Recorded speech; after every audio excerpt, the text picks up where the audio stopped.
سلام تعنا بالله إذا خبركم تخطاتلتي مدب دقوال زينا نزي ساعات زدالنا يوم الزيناتات حيزنا لكم قريبنا لنا مس دقوال زينا سرنا يصان حيتكي خونو لكم بممناي نزعلات زي حازنا يوم الزيناتات نباخم كنبل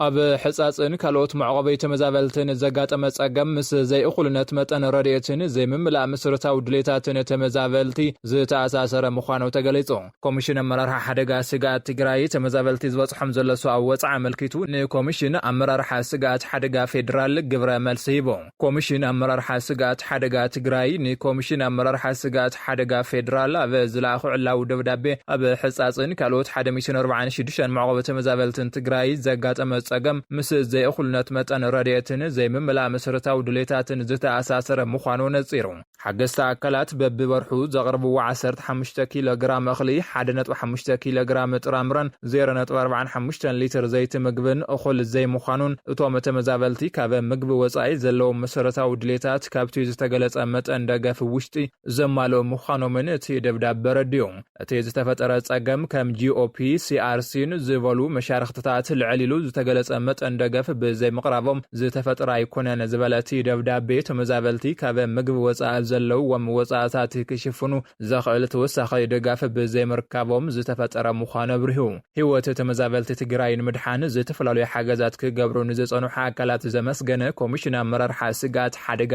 ትግራይ ኦቶማቲካላት ዝህቦ ደገፍ ካብቲ ሕዚ ዘለዎ መጠን ዛይዱ ክቕጽል ተላብዩ ጉዳይ ሰብኣዊ ሓገዝ ብዓቕሚ ግዜያዊ ምምሕዳር ትግራይ ጥራሕ ዝፍታሕ ብዘይ ምዃኑ መንግስታውን ዘይ መንግስታውን ኣካላት ደገፍ ክገብሩን ዝጸውዕቲ ኮሚሽን ጸገም ተመዛበልቲ ብመሰረቱ ዝፍታሕ ግና መሰሎም ትሓልዩ ናብ መረበቶም ክምለሱ ምግባር ብምዃኑ ዝምልከቶም ኣካላት ነዚ ንምትግባር ክሰርሑ ተሓሳሲቦ ትማሊ ኮሚሽን ኣመራር ሓደጋ ስጋት ኢትዮጵያ በትግራይ ሕጽረ ሰብኣዊ ሓገዝ ከም ዘጋጠመ ግዜያዊ ምምሕዳር እንተዝፈልጥ ነይሩ እኹል ቀረብ ምግቢ ክነበርክት ነርና ክብል ዕላው መግለጽ ሂቡ ምንባሩ ይዝከር تمزابلتي كم تحجاب بمحاز زملسناي مريت حوتيل انكبل جنرال ساموراي يونس غليصو نبر يتماجر شو مسراويت مكيل خالي إثيوبيا جنرال ساموراي يونس اب وانا وكنتا تغرا بذهب وقال تمزابلتي بزي منم قرمه خنت ناب مربوتو مكمل لسو كم زغبات حساسيبم جنرال ساموراي بمغلصيوم اب معقب تمزابلت حصاصن كالوتي كبابيتاتن زلو كنتات ابزي زحزن مخانو بمطقاس حزبي نتمزابلتي زغبر زلو ناي گنزبن نواتن حاجز ناي محጋዝ ባህለ ركوان تخونه زيجن زلاغ فتح كخون كم زي قال قاليصوم نتمزابلتي ገንዘብ بموصا زغبر حاجز نحصيروان زصنح دامبر مسرتاو فتح يمصن زبلوتو جنرال انكو زلاغ فتح كلهم تمزابلتي نبا مربوتو متمليصوم ناي لمعات حيل كخون مغبار طرح يلوم تمزابلتي كم تحجاب بمحازز ملسناي مريت حوتيل انزبولوتو جنرال ناي ولقايت يخون ناي صقدين كالوت كبابتاتن حوتوتات بمسرت وعلي بريتوريان بزتن بلزبن طرح كفتحو كم زغبا اسميروملو تمزابلتي كم مورارد بوليتيكا حوتو متقام بسواونت كره خلو غوغوي مخالون اب تግራይ زولا مرارحن بوليتيكانياتاتن تمزابلتي نخملسو مسز ملكوتو ማዕከላት ተቀራሪቦም ክሰርሑ ከም ዝግባ ጸዊዖም ህዝብ ትግራይ ካብ ኩናትን ጭንቅን ክገላገል ከም ዝደልዩ ዝገለጹ ጀነራል ሳሙራ ሓደ ኣዘዝቲ ሰራዊትን ፖለቲከኛታትን ዝህብዎ ዘለው ናይ ንዳሎ ፈኸራታትን መግለጽታትን ምስ ድሌት ህዝቢ ዝጻረር ምዃኑ ነቒፎም ናይ ኤርትራ ገንዘብ ናቕፋ ካብ ከባቢታት ደቡብ ሓሊፉ ናብ ዕዳጋታት ትግራይ ኣትዩ ከም ዘሎ ተገሊጹ ኣብ ከባቢታት ደቡብ ኢትዮጵያን ኤርትራን ተገዲቡ ዝነበረ ናቕፋ ኤርትራ ምስ ንግዲ ኮንትሮባንድ ተተሓሒዙ ናብ ካልኦት ከተማታት ብስፍሓት ይሰራጮ ከም ዘሎ ካብ ነበርትን ኣብ ስራሕ ንግዲ ካብ ዝተዋፈረ ውልቀ ሰባትን ካብ ዝተኣከበ ሓበሬታን ምርዳእ ተኻኢሉ ናቕፋ ኤርትራ ካብ ቀረባዋን ጀሚሩ ክሳብ ከተማታት ዓዲግራትን ዓድዋን ኣትዩ ከም ዘሎ ነበርቲ ተኸባቢ ገሊጾም ናቕፋ ኣብ ከተማታት ትግራይ ክስፋሕፋሕ ዝገበሮ ኣብ ከተማታት ደቡብን ብውሕዳት ሰባትን ተገዲቡ ዝነበረ ንግዲ ኮንትሮባንድ መስፋሕፋሑ ስዒብ እዩ ኣብ መንጎ ኤርትራን ትግራይን ዘሎ ደቡብ ተኸፊቱ ንግዲ ኮንትሮባንድ ንዓበይ ክመጽእ እንከሎ ኣብ ኢድ ውሕዳት ነጋዶ ዝነበረ ናቕፋ ሕዚ ናብ ኢድ ኣናእሽተይ ነጋዶ ይበጽሕ ከም ዘሎ ኣብ ስራሕ ንግዲ ዝተዋፈሩ ነበርቲ ተዛሪቦም መስፋሕፋሕ ናቕፋ ዝተወሰነ መልክዑ ኣብ ትግራይ ካብ ዝረአ ዘሎ ሕጽረት ቀረብ ቅርሺ ዝተሓሓዝ ምዃኑ ኣብ ስራሕ ባንኪ ዝተዋፈሩ ሰብ ሞያ ይገልጹ ኣብ ትግራይ ብዘሎ ስጋት ጸጥታ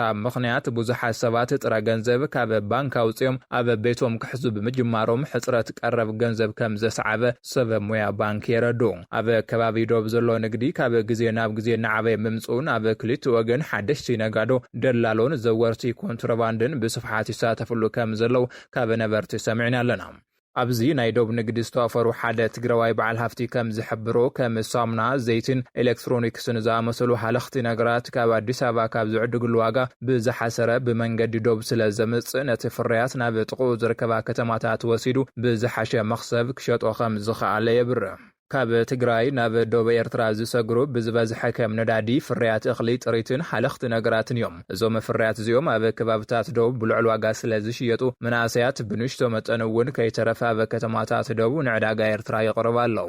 ውሕድ መጠን ዘለዎ ፍርያት ወርቂ እውን ኣብ ዶብ ንነጋዶ ኤርትራ ከም ዝቐርብ ነቲ ጉዳይ ቅርበት ዘለዎ ምንጭታት ጠቂሞም ኣለዉ። ነጋዶ ኤርትራ ወርቂ ክቐርበሎም ከለዉ ሓሊፎም ካብ ናቕፋ ብተወሳኺ ብዶላር እውን ከም ዝኸፍሉ ተገሊጹሎም። ካብ ትግራይ ናብ ከተማታት ዶብ ኤርትራ ንኣናእሽቱ ንግድታት ዝኸዱ መናእሰያት ነቲ ንዕዳጋ ኤርትራ ዘቕርብዎ ፍርያት ብናቕፋ ዝሸጥዎ ኮይኖም ናብ ትግራይ ተመሊሶም ኣብ ጸሊም ዕዳጋ ከም ዝምንዝሩ ዝመጸና ሓበሬታ የመላኽት። ከም ዓዲግራት ዝኣመሰላ ጥቓ ዶብ ዝርከባ ከተማታት ሓደ ናቕፋ ኤርትራ ብናይ ኢትዮጵያ ካብ 12 ክሳብ 15 ቅርሺ ይልወጥ ከም ዘሎ ምንጭታት ተዛሪቦም። ምንም እኳ ኣብ ባንክታት ኢትዮጵያ ናይ ወፃኢ ምንዛሪ ዕዳጋ ውሽጢ ናቕፋ ኤርትራ ይፋዊ ዋጋ ዘይወጸሉ እንትኾነ ስሩዕ ዋጋ ግን ሓደ ናቕፋ 7 ቅርሺ ምዃኑ ሓበሬታታት የመልክቱ። ንግዲ ዶብ ብስፍሓት ዝካየደሎም ከተማታት ከም ባድመ፣ ራማ፣ ጾሮናን ዘላምበሳን ዝበሉ ምዃኖም ምንጭታት ጠቂሞም ኣለዉ። ኣብ ዶብ ተዋፊሮም ዘለው ናይ ኤርትራን ትግራይን ኣካላት ጸጥታ ንነጋዶ ናይ መሕለፊ ገንዘብ ግቦ ክሓቱ እኳ እንተተረኣዩ ምንቅስቓስ ግን ኣይከልከሉን ተባሂሉሎም። ወታደራት ኤርትራ ሓደ እዋን ካብ ነጋዶ ትግራይ ብሓይሊ ገንዘብ ከም ዝምንዝዑን መውቃዕቲ እውን ከም ዝፍጽሙ ዝመጸና ሓበሬታ የረድእ።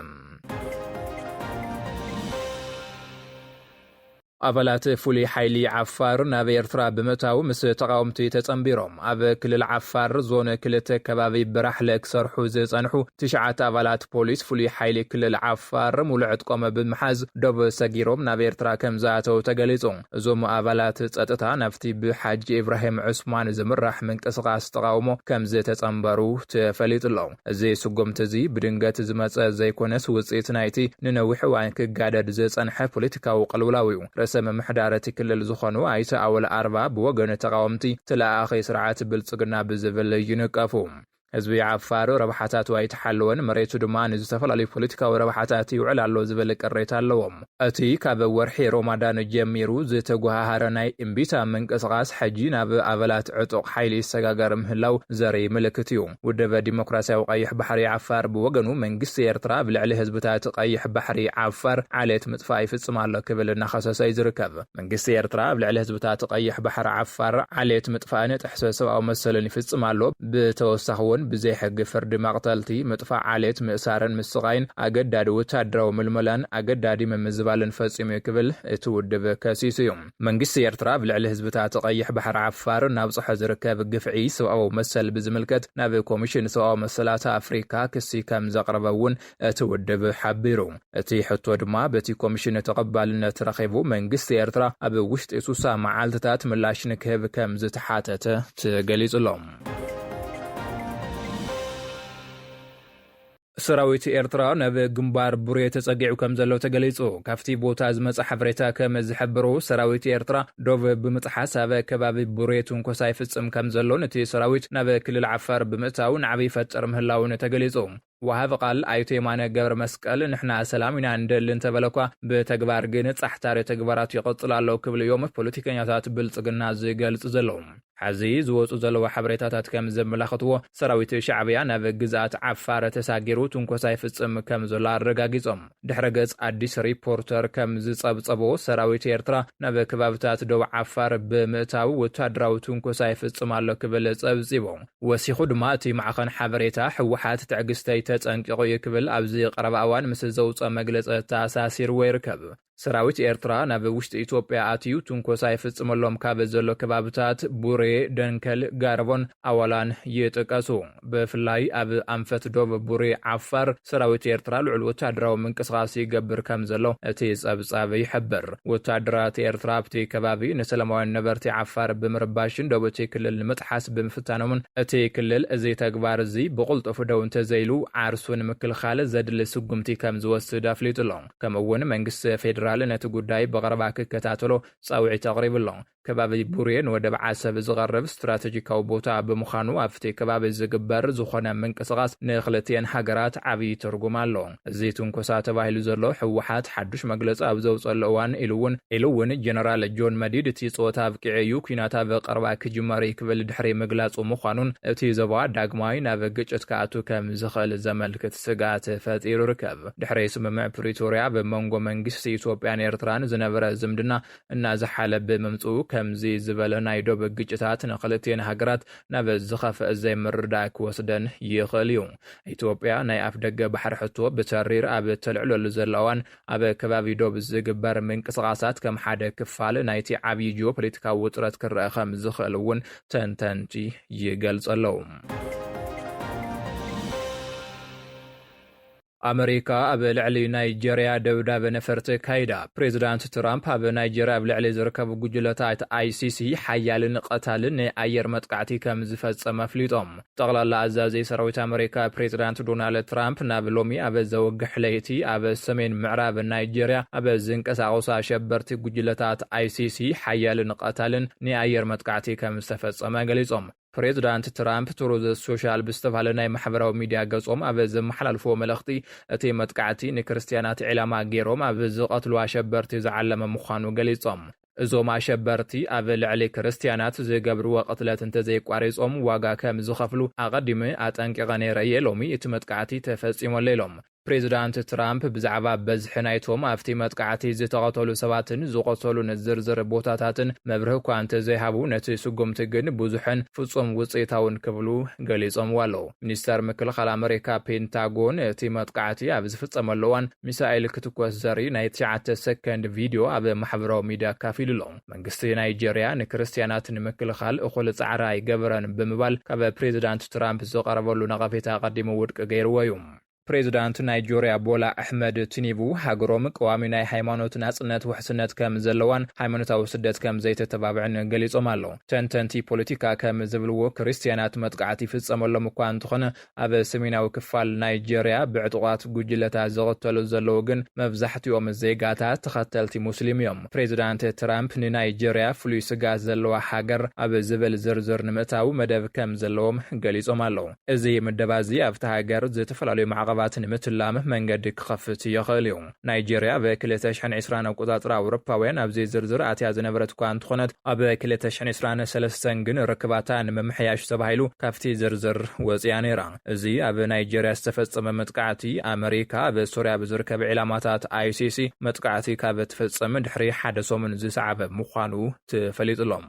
ባርከስ ፍትዋት ተኸታተልቲ መደብ ደጎል ዜና ነዚ ሰዓት ዘዳለናዮም ዜናታት ነዞም ክትከታተልዎም ዝጸናሕኹም ይመስሉ ነይሮም። ኣብ ቀጻሊ ብኻልኦት ሓደሽቲ ዛዕባታት ክሳብ ንራኸብ ሰናይ ንዓኹም ሰላም።